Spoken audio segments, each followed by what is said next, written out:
आप शायद विश्वास न करें, लेकिन रामायण जैसे ग्रंथ में भी कुछ ऐसे रहस्य हैं जिनकी जानकारी 100 में से एक ज्ञानी को ही है। रामायण का हिंदू धर्म में एक विशिष्ट स्थान है। मनुष्य जाति के जीवन और उनके कर्मों का विशेष प्रकार से रामायण में विवरण तो दिया गया है। इसमें भगवान राम और देवी सीता के जन्म एवं जीवन यात्रा का वर्णन भी है। और हम में से अधिकांश लोगों को रामायण की कहानी तो पता है, लेकिन इस महाकाव्य से जुड़े कुछ ऐसे रहस्य भी हैं जिनके बारे में लोगों को कुछ खास जानकारी नहीं है। और आज इस वीडियो के माध्यम से उन रहस्यों से हम पर्दा उठाने की कोशिश करेंगे, तो बने रहिए इस वीडियो के अंत तक। आज हम आपके सामने रामायण से जुड़े कुछ ऐसे गूढ़ रहस्य उजागर करेंगे जिनके बारे में आपने आज तक नहीं सुना होगा। ऐसा माना जाता है कि मूल रामायण की रचना ऋषि वाल्मीकि द्वारा की गई थी, लेकिन कई अन्य संतों और वेद पंडितों जैसे तुलसीदास, संत एकनाथ इत्यादि ने भी इसके अन्य संस्करणों की रचना की है। हालांकि प्रत्येक संस्करण में अलग अलग तरीके से कहानी का वर्णन किया गया है, लेकिन मूल रूपरेखा एक ही है। ऐसा माना जाता है कि रामायण की घटना 4वीं और 5वीं शताब्दी ईसा पूर्व की है। रामायण का पहला रहस्य। नंबर 1, रामायण के हर 1000 श्लोक के बाद आने वाले पहले अक्षर से गायत्री मंत्र बनता है।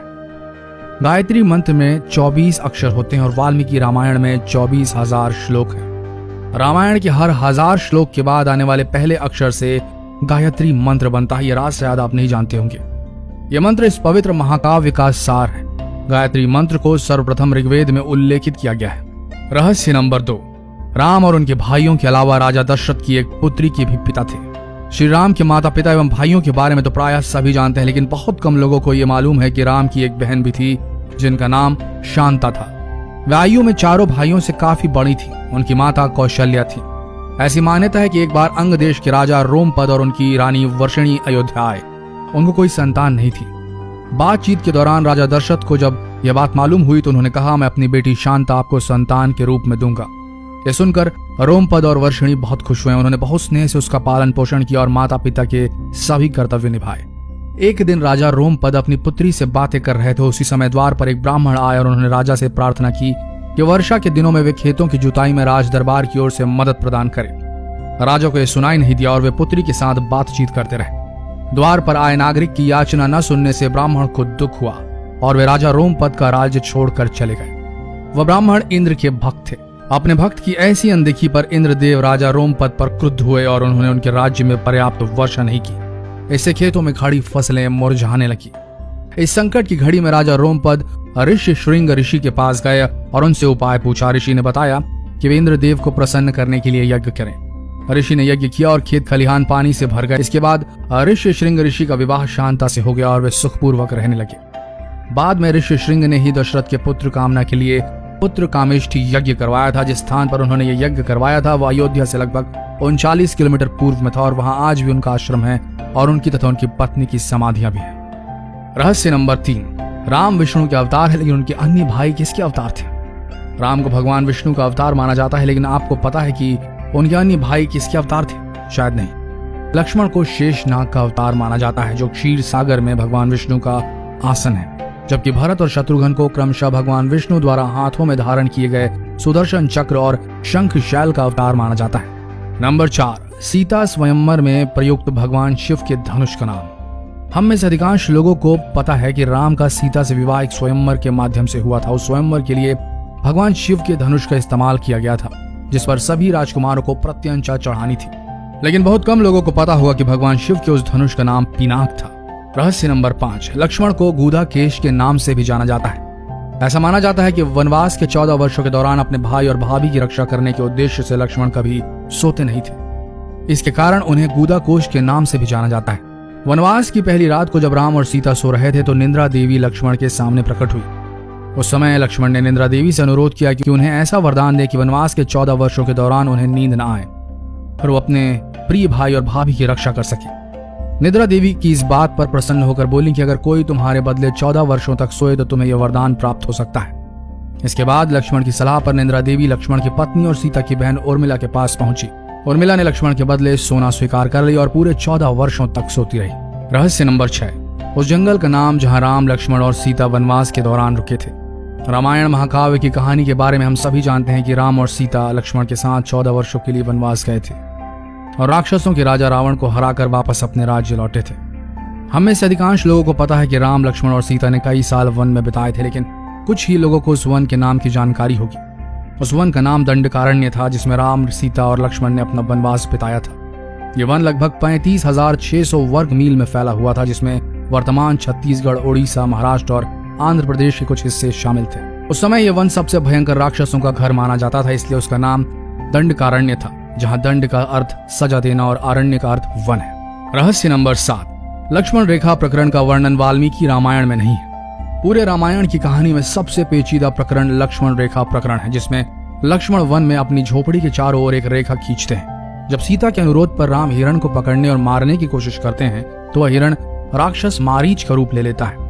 मरने के समय में मारीच राम की आवाज में लक्ष्मण और सीता के लिए रोता है। ये सुनकर सीता लक्ष्मण से आग्रह करती है कि वह अपने भाई की मदद के लिए जाए, क्योंकि ऐसा प्रतीत होता है कि उनके भाई किसी मुसीबत में फंस गए हैं। पहले तो लक्ष्मण सीता को अकेले जंगल में छोड़कर जाने को राजी नहीं हुए, लेकिन बार बार सीता द्वारा अनुरोध करने पर वह तैयार हो गए। इसके बाद लक्ष्मण ने झोपड़ी के चारों ओर एक रेखा खींची और सीता से अनुरोध किया कि वह रेखा के अंदर ही रहे, और यदि कोई बाहरी व्यक्ति इस रेखा को पार करने की कोशिश करेगा तो वह जलकर भस्म हो जाएगा। इस प्रकरण के संबंध में अज्ञात तथ्य यह है कि इस कहानी का वर्णन ना तो वाल्मीकि रामायण में है और ना ही रामचरितमानस में है, लेकिन रामचरितमानस के लंका कांड में इस बात का उल्लेख रावण की पत्नी मंदोदरी द्वारा किया गया है। रहस्य नंबर 8, रावण एक उत्कृष्ट वीणा वादक थे। रावण सभी राक्षसों का राजा था। बचपन में वह सभी लोगों से डरता था, क्योंकि उसके 10 सिर थे। भगवान शिव के प्रति उसकी दृढ़ आस्था थी। इस बात की पुख्ता जानकारी है कि रावण एक बहुत बड़ा विद्वान था और उसने वेदों का अध्ययन किया था। लेकिन क्या आपको पता है कि रावण के ध्वज में प्रतीक के रूप में वीणा होने का कारण क्या था? चूंकि रावण एक उत्कृष्ट वीणा वादक थे, जिसके कारण उसके ध्वज में प्रतीक के रूप में वीणा अंकित थी। हालांकि रावण इस कला को ज्यादा तवज्जो नहीं देते थे, लेकिन उसे यंत्र बजाना पसंद था।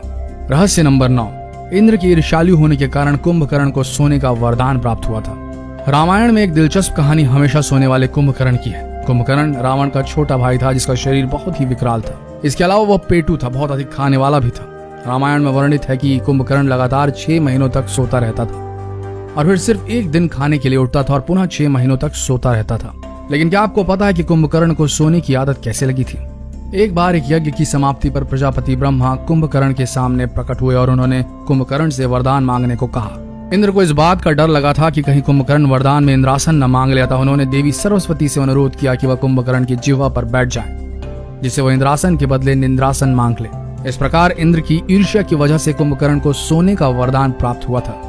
रहस्य नंबर 10, नासा के अनुसार रामायण की कहानी और आदम का पुल एक दूसरे से जुड़े हुए हैं। रामायण की कहानी के अंतिम चरण में वर्णित है कि राम और लक्ष्मण ने वानर सेना की मदद से लंका पर विजय प्राप्त करने के लिए एक पुल का निर्माण किया था।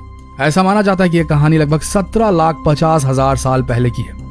हाल ही में नासा ने पाक जलडमरू मध्य में श्रीलंका और भारत को जोड़ने वाले एक मानव निर्मित प्राचीन पुल की खोज की है और शोधकर्ताओं और पुरातत्वविदों के अनुसार इस पुल के निर्माण की अवधि रामायण महाकाव्य में वर्णित पुल के निर्माण काल से मिलती है।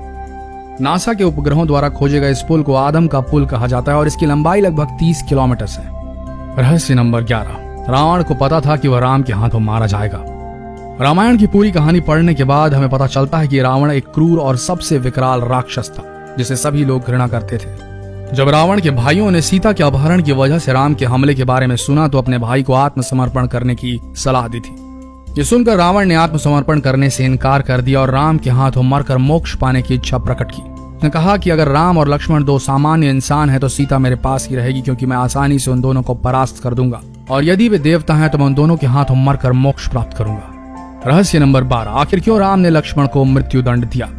रामायण में वर्णित है कि श्री राम ने न चाहते हुए भी जान से प्यारे अपने छोटे भाई लक्ष्मण को मृत्यु दंड दिया था। आखिर क्यों भगवान राम ने लक्ष्मण को मृत्यु दंड दिया था? यह घटना उस वक्त की है जब श्री राम लंका विजय के बाद अयोध्या लौट आए थे और अयोध्या के राजा बन गए थे। एक दिन यम देवता कोई महत्वपूर्ण चर्चा करने के लिए श्री राम के पास आते हैं। चर्चा प्रारंभ करने से पूर्व उन्होंने भगवान राम से कहा कि आप मुझे वचन दें कि जब तक मेरे और आपके बीच वार्तालाप होगी हमारे बीच कोई नहीं आएगा, और जो आएगा उसे आप मृत्यु दंड दे देंगे। इसके बाद राम लक्ष्मण को यह कहते हुए द्वारपाल नियुक्त कर देते हैं कि जब तक उनकी और यम की बात होती रही वो किसी को भी अंदर ना आने दे, अन्यथा वो उसे मृत्यु दंड दे देंगे। लक्ष्मण भाई की आज्ञा मानकर द्वारपाल बनकर खड़े हो जाते हैं।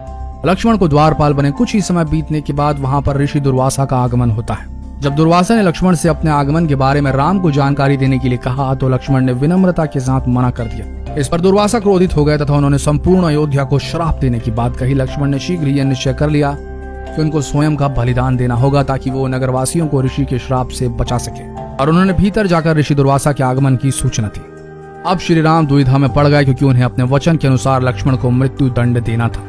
इस दुविधा की स्थिति में श्री राम ने अपने गुरु वशिष्ठ का स्मरण किया और कोई रास्ता दिखाने को कहा। गुरुदेव ने कहा कि अपनी किसी प्रिय वस्तु का त्याग उसकी मृत्यु के समान ही है, अतः तुम अपने वचन का पालन करने के लिए लक्ष्मण का त्याग कर दो।